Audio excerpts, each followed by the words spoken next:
సీతారామస్వామి కళ్యాణ జరుగుతున్న సమయమునందు మాల ధరించే ఘట్టము వచ్చింది.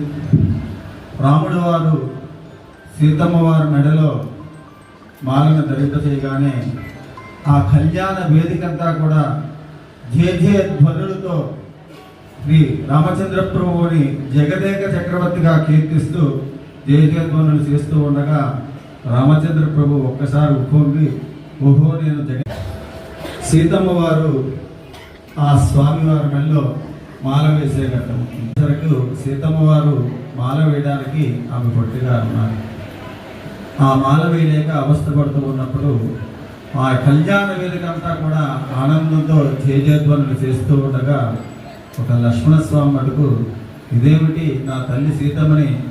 నా అన్న రామచంద్ర ప్రభు ఇలా అవస్థలు బాధ చేస్తున్నారని చెప్పి మనస్సు